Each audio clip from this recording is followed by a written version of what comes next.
Hello students, कैसे हैं आप सभी। आज हम फिर नए क्वेश्चन के साथ क्लास 9th के एसएसटी के जो इम्पोर्टेंट क्वेश्चंस हैं उसमें एक नया क्वेश्चन आपके सामने, जिसमें हम आज डिस्कस करेंगे कि इसका आंसर आप लोगों को कैसे देना है।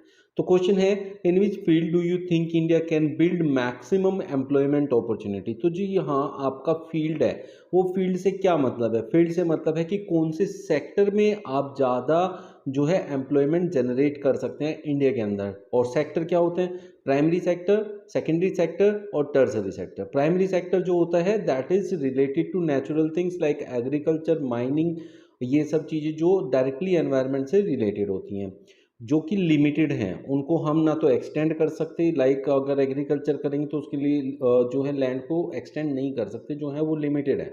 फिर आता है आपका सेकेंडरी, जिसमें आता है आपका जो मैन्युफैक्चरिंग होती है उसकी कॉस्ट बहुत हाई होती है। और टर्सरी सेक्टर होता है जो कि होता है आपका सर्विस सेक्टर। तो अब आपका आंसर आपने क्या लिखना है अगर ये क्वेश्चन आता है तो ये देखिए, ये रहा आपका आंसर। तो India can build maximum employment opportunities in the service sector. तो सर्विस सेक्टर मतलब टर्सरी सेक्टर, जो तीसरा सेक्टर है हमारा, वो हमारा सर्विस सेक्टर भी कहलाता है।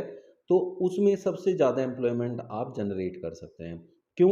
देखिए, फर्स्ट जो है प्राइमरी सेक्टर, तो प्राइमरी सेक्टर में लैंड अगर हम ले लें तो land has its limitations, it can not be increased and NOR can it's productivity be increased beyond a certain limit. अब हम जो है बढ़िया मैन्योर, बढ़िया फर्टिलाइजर, बढ़िया टेक्निक लगा के एक लेवल तक तो अपने प्रोडक्शन को इंक्रीज कर सकते हैं, मतलब क्रॉप को इंक्रीज कर सकते हैं पर हेक्टेयर, बट एक लिमिटेशन हो जाता है, उसके बियॉन्ड हम नहीं कर पाएंगे।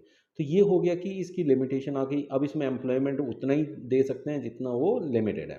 फिर उसके बाद बात आती है इंडस्ट्रीज़ की, जो कि सेकेंडरी सेक्टर आता है। सेकेंडरी सेक्टर को हम मैन्युफैक्चरिंग सेक्टर भी हम कहते हैं।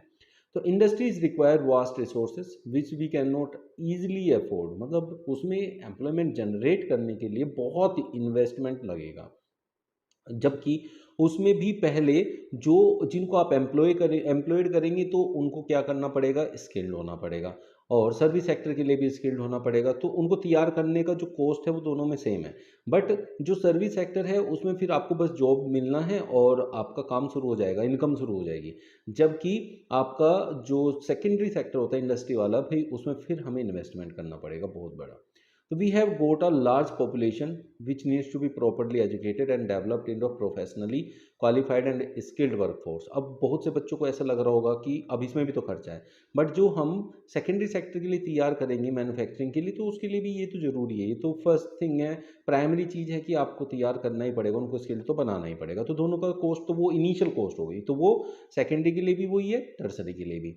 Such people will have a high demand in international job. अब लेकिन ये प्रोफेशनली डेवलप हो गए तो वो क्या कर सकते हैं? जॉब कर सकते हैं, और वो भी इंटरनेशनल मार्केट में जाके, और किसी भी कंट्री में जाके वो सेटल हो सकते हैं। तो कैन भी एब्जॉर्ब्ड इन एनी कंट्री, किसी भी कंट्री में उसको एब्जॉर्ब किया जा सकता है। एब्जॉर्ब करने का मतलब होता है कि सेटल हो सकते हैं वहाँ, काम कर सकते हैं और इनकम जनरेट कर सकते हैं। This will also help us to earn foreign exchange.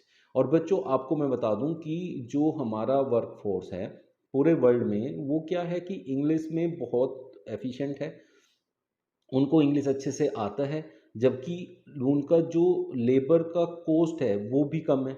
तो इंटरनेशनल मार्केट जो है इंडिया की तरफ बहुत देखता है, किसके लिए? सर्विस सेक्टर के लिए।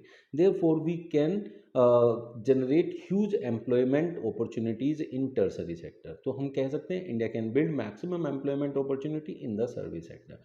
इस क्वेश्चन का ये आंसर है जो आपके पेज पे है, यही आपको लिखना है, फुल मार्क्स आपको देके जाएगा। मिलते हैं नेक्स्ट सेशन में। Thanks to you all.